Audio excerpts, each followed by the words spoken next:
Earlier this year, I found a fur coat at the Goodwill for $89, and I just had to get it. It was a random Tuesday. I wasn't even supposed to be going shopping. I was just like, you know what, let me dip my head in here really quick and see what they got. And I saw this hanging up, and I was like, I gotta get it. Because I have been looking for a fur coat for a while now. Not a faux fur, a real fur. And disclaimer, I only buy fur secondhand. I would never buy a brand new fur.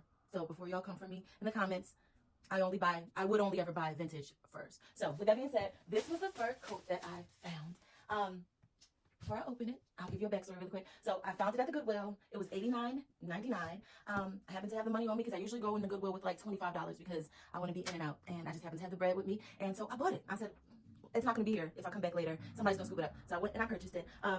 I could not tell what type of fur it was initially. So I went online, did some research, and I thought it was either beaver or raccoon. So I talked to one of my aunties who owns a lot of fur, a lot of vintage fur, and she told me to go to Rutberg Furs in North Philly because that's where she sends her furs to get cleaned and this and that. And I wanted to get it cleaned, and I wanted to get the name replaced on the inside with my name. And I wanted to find out what type of fur it was. So I took it to the shop, and they told me that it was raccoon. And I was like, oh, raccoon doesn't sound too glamorous. But I was kind of schooled when I was there. They told me that raccoon fur is a classic. It's one of the best furs to have because it is dense and thick. It never goes out of style. And it's a classic since the 1920s when men originally wore the raccoon furs. They were called pimp coats. I don't know if that was any reference to pimp daddies, but men wore the coats back then. They were called pimp coats. And then women started wearing them in the 30s. And they were seen as a sign of money, a sign of status. And since then, they've never gone out of style. And a raccoon fur is a very reliable fur to have. And it lasts for decades. So with that being said, here's the coat. Let's see what it looks like. So I bought this, I want to say April or May. So I sent it over there. They stored it for the winter. They cleaned it. They glazed it. And then they also put my name on the inside. So let's see what it's in for. Shall we? Maybe I should have ripped this off. Oh, well, it's too late. So here she is. Isn't that pretty? And they hooked it up. So this is the fur. Here's the back. Here's the front. It's in excellent condition. And there's my name on the inside. And this is from Diane's Furs. And when I was looking it up, they went out of business, but they were really popular in New Jersey. And I believe they did have a Philadelphia location.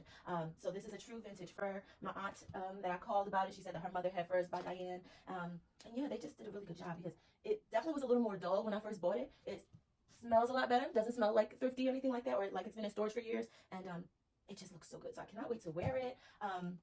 I was looking online, and they go from anywhere between $400 and the highest raccoon fur I saw was $15,000. So got mine for a cute $90. I ain't mad at it. I'm trying it on. So that's that. It's cute, and it is very warm. And the lining is like velvet on the inside. Here's the back. So it is. It's very warm. I like the collar. I like that the collar's not too much. It's not too big and bulky, so I can wear this with like a nice evening gown underneath it, or like I am now with some regular pants and a t-shirt. So as you can see, it's pretty long, not floor length, not quite ankle length though. That's me. The coloring, like the chocolate and the tan, and you got a little bit of like reddish brown in there. It's really nice and great condition.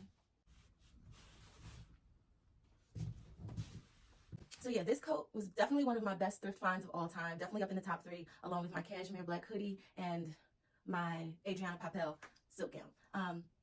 Yeah, and I intend on keeping this in my wardrobe until I die. And then maybe my daughter or my sister or my niece can have it. And yeah, it's really nice. I like the way it fits. It is very warm. Like I'm ready to take it off actually because I'm getting hot. But yeah, it's cute. Let me show you my other fur that I got. This fur, it's not a coat, but it's a throw. And I got this when I was in France last year. Is that last year? No, that was the beginning of this year. I got this in West Philly. At the Goodwill. But this, I got this earlier this year when I went to France for a weekend. And crazy thing is I was looking for a fur coat when I was in France. But I found this instead, which was great because come to think about it, a fur coat wouldn't have fit in my luggage. And I wouldn't have wanted to walk through the airport in a fur coat either. So it worked out how it was supposed to. But I found this blue fox at the street bazaar. And let me show you. So I sent this over there with that to get it cleaned and stored for the summertime. So they cleaned this out as well. I already did a video on this one, and there's a few weirdos in my comments. Someone said, what if I skin you and turn you into a toilet seat? And I thought, what a weird thing to think, let alone say and type out to somebody. But anyway, so yeah, this was the blue fox that I found in France, and I really liked it because it had the head and everything attached. So I took this to get cleaned and glazed and fluffed when I took that as well. So yeah, I got my furs for the winter. Don't think I'll have an occasion to wear them, but it's good to have them. Like I said, I'll never buy new fur. I only buy used or vintage fur. So yeah, I got this and this. I'm set for the winter. I got two vintage furs. This is a blue fox and that is a raccoon. And I definitely want to get my fur collection up. Hopefully one of these days I get a mink, a chinchilla, and maybe a beaver. We'll see.